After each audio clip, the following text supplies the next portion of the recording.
So, hello, we're at Taft today. I'm Chris Alexander, Quality Improvement Consultant, and I'm here with teacher Nick. Nick, do you want to introduce yourself real quick? Sure. My name's Nick Lennon. I'm a teacher here at Taft High School, and this is my second year teaching Algebra 1 and Geometry. So I understand you've been using quality improvement in the classroom. Yes. Mm-hmm. Could you maybe start out talking about how the QI has made an impact in your classroom instruction? Absolutely. So quality improvement's been great, really, to give structure to the things that we as teachers already do, but it lets us kind of go back and think about not just our students' learning, but why they're learning and what strategies are most impactful in driving that student learning. And then it's also really been helpful to get students involved in that process, so to get their feedback and to give them ownership in their own learning to help drive those outcomes. Okay. Has QI had any impact on the students? Absolutely, yeah. So I think students are definitely more engaged in the learning process. So rather than just being consumers of mathematics, they're actively involved in it, and so they know where we've been. They know where what's worked and where we've been, what strategies have been helpful, and they can communicate that, and then that allows them to apply that knowledge to help achieve future objectives.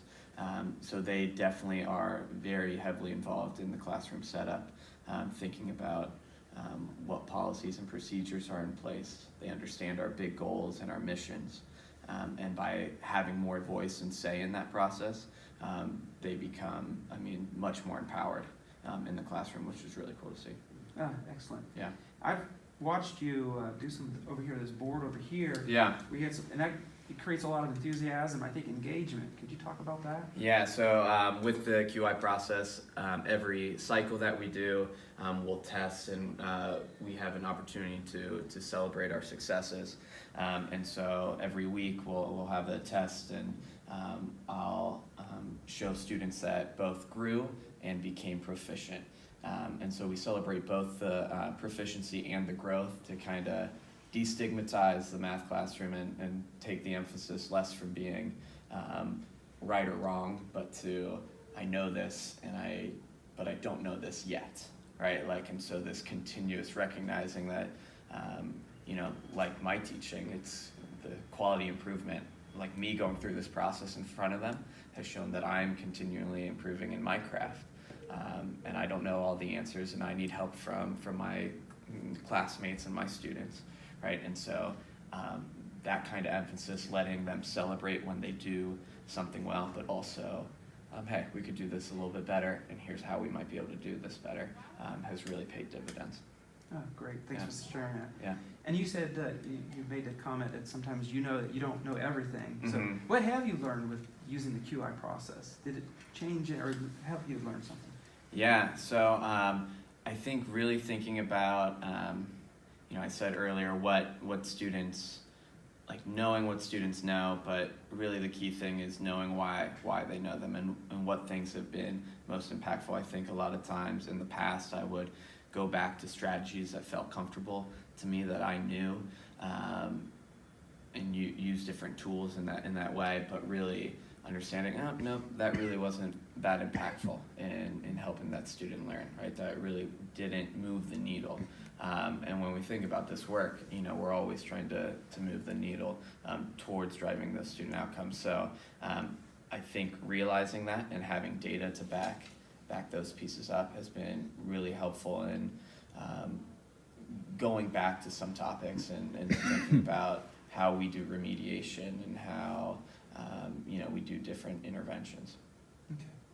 Okay. What advice would you give to another teacher who hasn't been doing QI? Sure. If they were starting out on a journey. Yeah, I would say the big thing is just to start. I think it can be intimidating for someone who's just starting out on this, but it's a lot of what we already do as teachers, like the data tracking, the formative assessments, tweaking your lessons based on student needs.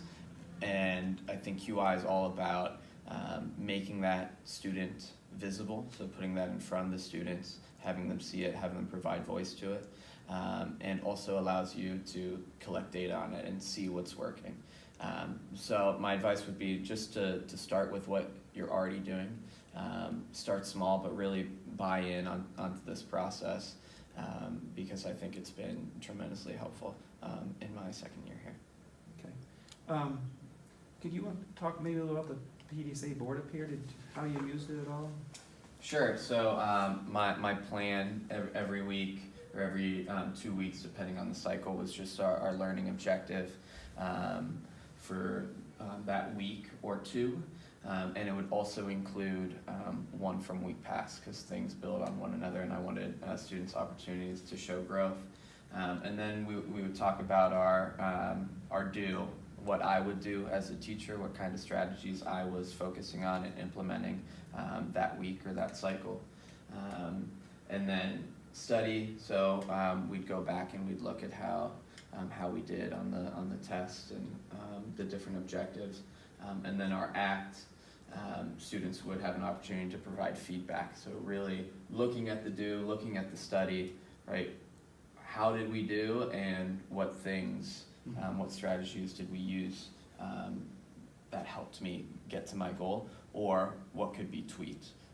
What could we do a little bit differently so that in the future we can meet our goal? And then that cycles back into the plan for next week. I will adjust our strategies based on student feedback and what worked and what didn't. And so it really is this continual cycle of development. And I've, just one last point I want to talk about. I've seen you, your use of QI evolve and grow.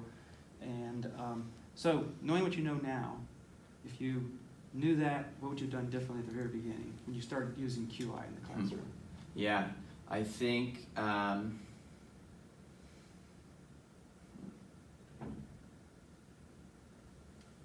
emphasizing, and we've talked about this, how towards the end I started having students think about what strategies they would use in solving problems, and realizing that I had been doing that myself all along, and really I think challenging the students to kind of involve in their own QI process, right? And Okay. have them think about, I focused more on what's the teacher doing, and what am I doing in the classroom? What are my instructional strategies?